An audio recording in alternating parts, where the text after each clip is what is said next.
Hi friends, Shayla here. So I'm here to talk to you about 5 shoujo series that I loved in 2020. As you guys have been seeing, as I've been uploading these videos, I've been talking about all of the core demographics in manga and my favorites from them for this year. There's a playlist for last year up there as well, so if you're interested in some of my others that I loved, you can definitely check out that video. I will be talking about ongoing series, so some of the ones that I talked about last year in an upcoming video, so know that that's coming. I'm not ignoring anyone or anything, but I'm really excited for this video. So let's go ahead and dive right in. So first up will be probably the most recent one I started out of this stack, and that is Cutie and the Beast. I love Cutie and the Beast so much. This is an adorable shoujo series in which we're following Momoka, this young lady, and Kuga, who is a 29-year-old professional wrestler. And he is just a precious little bean cinnamon roll hero. He is, in his professional wrestling life, he's the antagonist, so he's the bad guy. But in real life, he is just pure as the driven snow. He has a rabbit pet that he loves and takes care of. And he's never really had anybody who sees him outside of that wrestling persona. Well, Momoka lets him know that she sees him and really likes him and thinks he's a great guy. And they start to catch feelings for each other, and it's really sweet because they were chatting over like a Twitter type thing. It might actually be Twitter, I can't remember.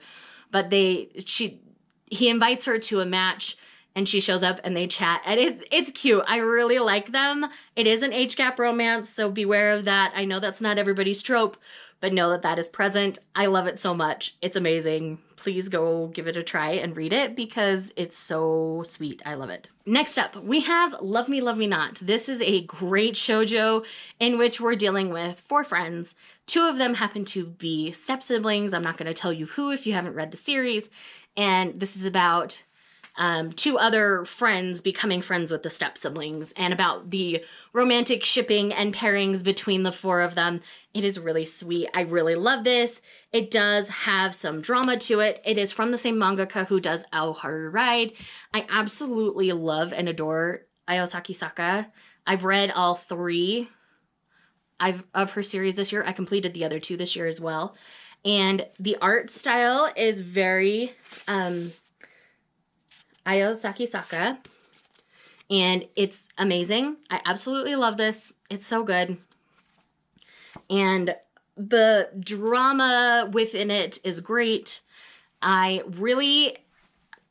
lot of people might try to give up on the series, but I encourage you to keep going because the further into the series we get, the more clear the lines are drawn in the sand for the relationships. It's amazing. I love it so much. It's just worth supporting, I promise. Next up, we have Daytime Shooting Star. I'm not sure I talked about this last year, but I'm gonna talk about it this year.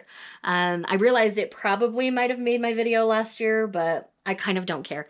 I really started to fall more in love with Daytime Shooting Star this year. In this, we're following Suzume. Suzume is a girl who moves from the country to Tokyo to go to school, and it's about the people that she gets to know there. There is a love triangle between her teacher, and one of her classmates. And it's one of those things where I'm actually not rooting for the teacher-student relationship in this one. I am rooting for her with the sweet boy right here. His name is Mamura. I love him. He is the perfect high school boyfriend. I really want them to be together in the end, and I really hope that's how it ends, or I will revolt and riot and be very sad. But anyways, so this is about Suzume getting to know all of her classmates. She is sassy and snarky and not afraid to tell you where the bear craps in the woods. I love her for it, and I highly recommend checking out this series if you haven't. Oh, did I startle you, Your Majesty? I'm sorry. Go back to sleep. Up next, we have Not Your Idol. I have been talking about Not Your Idol nonstop this year, but it is on permanent hiatus, so I don't know when we'll get another volume, so just be prepared for that if you end up reading this series. But in this one, we're following Nina, and Nina was an idol.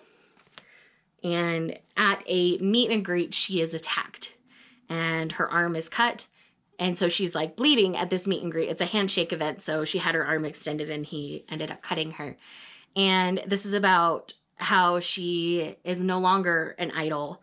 She's cut off all her hair. She's moved to a different, I believe, district, I think is what they call them in Japan. and she's gone to a new school and she's dressing like a boy instead of a girl. She doesn't want people to sexualize her because of what happened. And this is all about her kind of starting to make friends, starting to move on with life. And her attacker still hasn't been caught. And so it's caught up in her attacker because her attacker starts to stalk her again.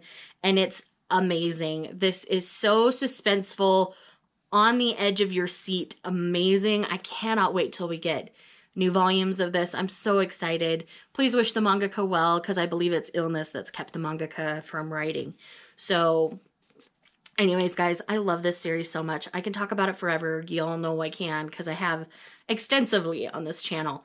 But this is amazing. The art is absolutely great.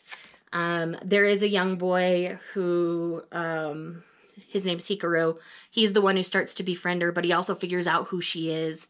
And so who knows who her attacker is, and there's definitely things to worry about. So it's really good. I really love it. Please, please, please support this. And last but not least is another series that I have not shut up about this year, and that is Prince Freya. Prince Freya is about a young woman named Freya who lived in the country, and two of her friends had gone off to go serve in the kingdom. They come back kind of almost to recruit her to replace the existing monarch. He has been poisoned, but they want the kingdom to stay a whole unit. So they convince Freya to come and chop off all her hair and impersonate the prince, and to help rule the country and to have their protection. This manga is ruthless. People die, and they die forever.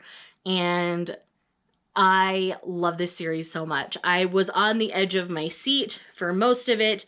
There's so much going on constantly in this series. It's very politically driven. This is definitely political fantasy with a small undertone of romance. So this one is not romance heavy, but it is very much political fantasy, and y'all know that is my crap. You know I love it. And I love this series so very much. I have gotten so many people hooked on this, and we all waited on cliffhangers together. I was not alone, which I was so grateful for.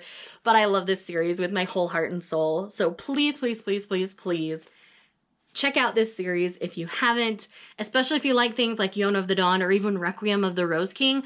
I really think you'll end up enjoying Prince Freya, especially because it has that ruthless edge like Requiem does, but it has more of the political undertones of Yona as opposed to Requiem, where it's just ruthless kill for the throne, Game of Thrones style.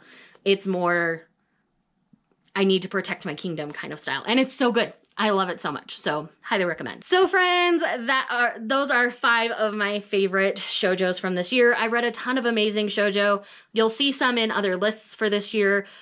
And there's going to be a lot of lists in December, so be prepared for that. Thank you guys so much for watching this video. I will see you guys tomorrow.